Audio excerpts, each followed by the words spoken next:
Radio. I loved radio out where I grew up. I grew up out on the wide open plains out there. Radio was our only entertainment.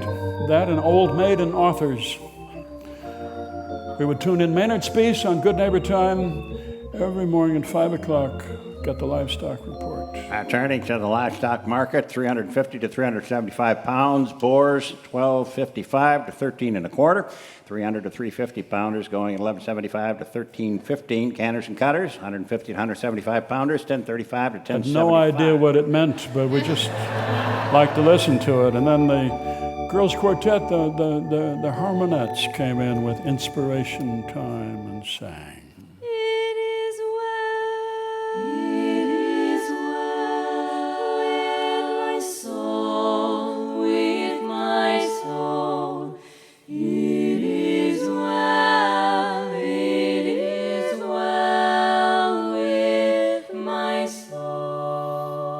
Show that was brought to you by Baltimore Baked Beans. Baked beans. Baltimore baked beans are tasty, and they're also good for you. Give you vim and vigor as you grow bigger, and they'll keep you regular too. I love to stay home and listen to the radio. I love to pretend to be sick so I could stay home from school and listen to the radio. Just hour after hour of shows like Timmy of the Jungle. Oh boy, I think I'll walk up this dark road and see what's in that deserted barn over there. Come on, Rex! Oh, look, the sign says danger. Oh well, what the heck? Oh wow, look at that, Rex. An old Curtiss biplane. I wonder if it'll still fly. Come on. Oh boy, it works. Oh no, my feet. I'm sinking in quicksand. Oh, where did that come from? Oh, only one thing can save me now. Woo! Wait, but where's Rex? Oh no, there's an alligator chasing him. I'm coming, Rex! But of course, the epitome for us was the shows that originated from New York. The very name New York just made us shiver with excitement. New York. There we were living in a basement in a hole in the ground, and out on the prairie there we were milking the cows and herding the pigs and the sheep, the goats, and we had our parrot there in the kitchen, and there were loons on the lake out there, and there was an American toad who lived there in the basement with us. Unusual toad who I think had swallowed a piece of metal or something, vibrating. And we're listening to Dad, reading from Scripture. Something about suffering, about tribulation. So New York, it just seemed magical to us.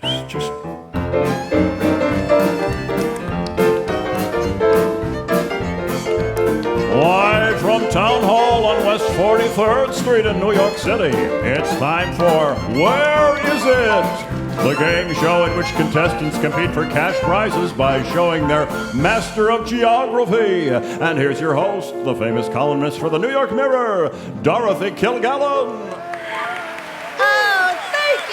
Thank you so much. Wonderful to be back with you all. Who's our first contestant, Sid? Back from last week, going for the grand prize of $10,000, Gerald M. Pisces of Bronx. Oh, boy, you must be very excited today, Gerald. 10,000 smackaroos. Oh, boy, I couldn't sleep. Boy, I've been studying all week for this one. I had my head in the atlas all week. Oh, good. So, are you ready? Yeah, I guess so. All right. For $10,000, Gerald, where is Minnesota? Where is what? Minnesota. Oh, boy. I knew you were going to ask me a hard one. Mm-hmm. Do I get a clue? Is it on the west side? No, it is not in New York. Is it near Buffalo? Here's another clue, all right? Okay. Lake Superior. Oh, boy, this is impossible. How am I supposed to know this? Just take a guess, Gerald. Time is running out here. Florida. Oh, I'm sorry. That's Sarasota. Minnesota is in right. the Midwest, at the headwaters of the Mississippi River, near the Canadian border. Oh, gosh, well, you learn something new every day. Tell Gerald what he won, Sid. Gerald, you'll go home with a miniature Statue of Liberty and a tablet and a number 2 pencil.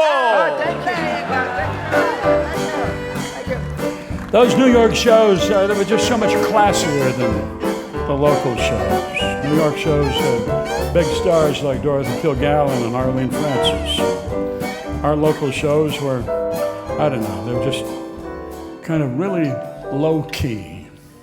And now Jorgensen Grommets and Fasteners brings you Lorraine Anderson, Lutheran Alto. The story of a woman with a secret past and her search for redemption as a wife and mother in the village of Smallville. All brought to you by the Good Shepherd Home. I see big sunny rooms, no steps or stairs, many levels of senior care, and I think I would like the Good Shepherd Home. Good Shepherd Home, nutritious meals, easy to chew, toilets with hand railings too, all there for you at the Good Shepherd Home. Harmonettes were so classy, you kind of wondered why they didn't go to New York and get on big-time radio, and then they went. They were gone, suddenly. You know, one night I turned on the radio to a network show, and I recognized them. They were on the air.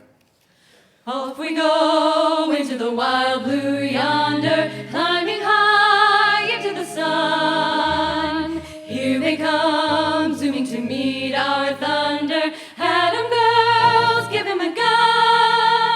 And now Jorgensen Clasps and Fasteners brings you the Flying Angels, America at War in the Pacific. And out of their secret airbase on the Howland Island, world-famous aviatrixes Allie, Amanda, Katie, and Kate, the Lady Aces of the Air. I'm going in, Angel. Cover for me. Got your back, Babs. You go, girl. Angel, this is Lipstick. We've got zeros coming in at 2 o'clock high. 6 of them. I'm heading for cloud cover, Lipstick. I'll come around from behind. Where's Babs? I don't see her. Don't worry about Babs. She'll be just fine. Those anti-aircraft shells, they're shooting at Babs. Got a 0 on your tail, Lipstick. Hold 'em steady now. Got it. Oh, thank goodness you saw him, Babs. My pleasure. Now let's get out of here. A few hours later, in the Officers Club.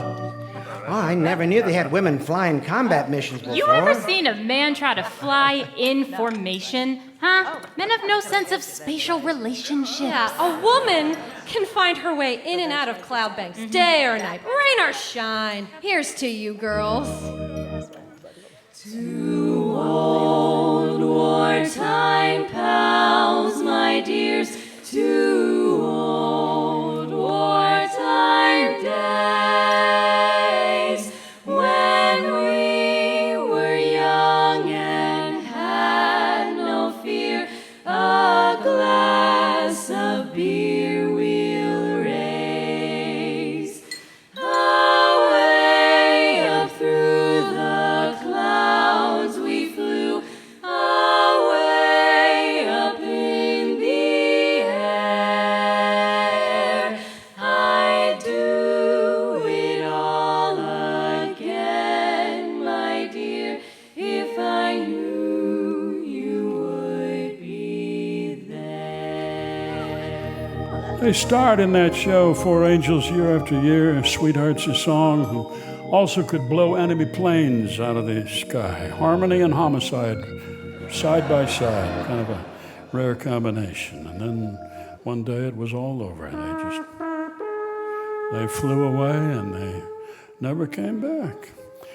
And then I got a job in radio myself, WLT, and there they were. They changed their name from the Harmonettes to the Mississippi Misses. They'd been fired from network radio because of shoplifting. Katie had lifted a 59-cent sugar donut in a cafe. She had a little sugar rush, and she didn't know what she was doing. And I tell you, if they'd been in rock and roll, they could have thrown sofas out of the window, but in Barbershop Quartet, they hold you to a fine, high standard. So there they were, back in Minnesota. But they were still upbeat, they were cheerful, and that's what I loved about them. I knew that I would never make it to the big time the way they did, but I knew that the small time would be good enough, as long as you just believe in their precept. Life is what you make it. That was their idea. The Harmonettes. We are in radio, we are a show. Yes, it is NPR, and while we are, you'll never know. We're dancing on tables, we're dancing on graves. We're rather unstable, thanks to radio waves. Aye, aye, aye, aye, we once were shy. Aye, aye, aye, aye, aye, aye, aye, aye.